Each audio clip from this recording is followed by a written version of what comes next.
Hello, popcorn junkies. Welcome to this trailer reaction, courtesy of Reese Roberts, encouraging us to go and check this out. This is a new trailer for a new Ryan Gosling film. I thought I'd put on a Ryan Gosling shirt. This is the kind of shirt I imagine Ryan Gosling would wear. I've got sunburn on my forehead today. Anyway, this is Project Hail Mary, based on the book by Andy Weir. You might know him. He did The Martian. This comes from Phil Lord and Christopher Miller, who are the double act, who kind of have been behind the whole Spider-Verse trilogy. They were producers, I think. They were involved with Cocaine Bear and The Mitchells versus the Machine. But of course, they directed 22 Jump Street and Solo. They were involved for a while with Solo, A Star Wars Story, which I have to say, I thought was one of the best spin-off Star Wars films. Now, I'm not a massive Ryan Gosling fan. I always find him a little bit absent, not quite there, perplexed. He has what I call a sort of Keir Starmer look of alarm in his eyes. Do you know what I mean? But he was great. Look, he was great as Ken, and this is my Ryan Gosling shirt. So this is a sci-fi comedy. As I say, it's based on Andy Weir, a book by Andy Weir, who wrote The Martian, which Ridley Scott turned into that fabulous screen adaptation with Matt Damon. Also in there is Sandra Hüller, who, of course, I loved in Anatomy of a Fall, and she also played the wife of the Nazi in The Zone of Interest. She's a fabulous actress. And Ryan Gosling. So I quite like these kind of locked in space, counterintuitive kind of, like Moon, the film with Sam Rockwell? And Life, though that was more of a kind of alien horror film. But I have to say, Mickey 17 didn't rock my boat. So if I have any concerns with the whole concept of a sci-fi comedy, Mickey 17 is my alarm bells. I don't want it to be like Mickey 17. I thought that was really overwrought, overbearing, and under-funny. Please state your name. Ryan Grace. I just woke up from a coma. I'm several light years from my apartment. And I'm not an astronaut. I'm not an astronaut. I'm not an astronaut. If you don't go, you die. With the rest of us. The sun is dying. You are the only scientist who might know what this says. I'm just a teacher at Grover Cleveland Middle. You have a doctorate in molecular biology. I need you to come with us. This is Project Hail Mary. The sun is not the only star dying. Every star was infected by its neighbor, except one. Why? We don't know. Which is why we build a ship to go there and find out. It's 11.9 light years away. The astronauts die in space.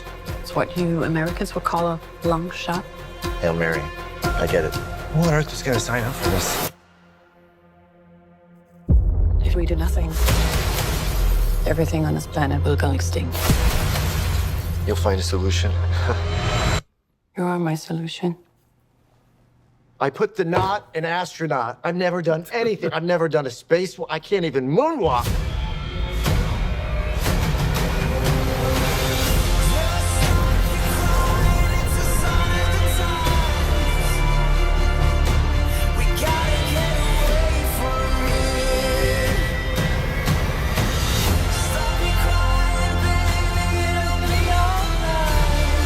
I understand the stakes. I do. My place is in the classroom. The world is counting on you. This might be very hard for you to understand. But some people are not good at things. You know who you are. You're gonna do great. I conquered zero G in 5 hours. Object approaching. Oh my God.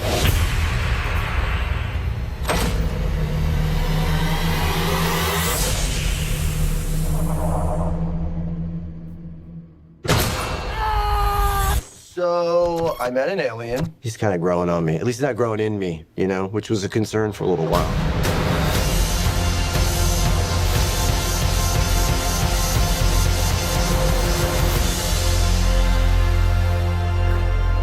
I'm Grace. I'm gonna call you Rocky. Thumbs up. Nope, that's thumbs down. We do the thumbs up. It's close enough. It's got that. It's weird, isn't it? Sci-fi comedy. If it's not like a sort of what's it called? A no, what's it called? A soap opera? No, what are they called? Like Guardians of the Galaxy. Guardians of the Galaxy is funny. Star Wars is camp. But when you go for genuine science fiction and comedy and Hail Mary projects and missions into space, it's a tricky balancing act, to be honest with you. I tell you, one of the problems I've got slightly with any concept or predicament or setup that involves the possible end of the planet, because I don't value anymore this planet, given what's going on it, it doesn't have the same sort of level of jeopardy. I don't know if anyone else gets that. I sort of think, I don't know if I want to say, I don't know if we deserve to be saved. We're making such a fucking mess of things. And so I mean, that's an existential issue with any kind of end of the world sort of thing. Sandra Hüller looks okay. I'm not entirely sure.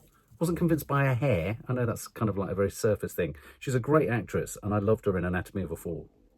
But I'm not entirely sure whether she's translating well to an American blockbuster. It's always a bit of a difficult transition when you're a strong Euro actor, and then you make your kind of essentially Hollywood kind of breakthrough. He looks good. I mean, he's wearing all sorts of different hats. He's got lots of scenes with tousled hair. He's got some witty one-liners. I mean, he's very good at that, sort of cheeky chappy.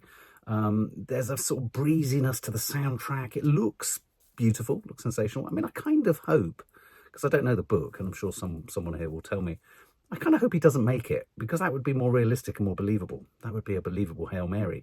I like the idea that the alien is kind of lots of shards of flint or kind of hard things, rather than the ubiquitous sort of thing that, as he rightly says, which was the funniest moment, at least it's outside of him, it's not inside him, which is quite good. Yeah, I mean, I'll go and see it, but I have got Mickey 17 vibes. My Mickey 17 alarm bells are slightly kind of activated.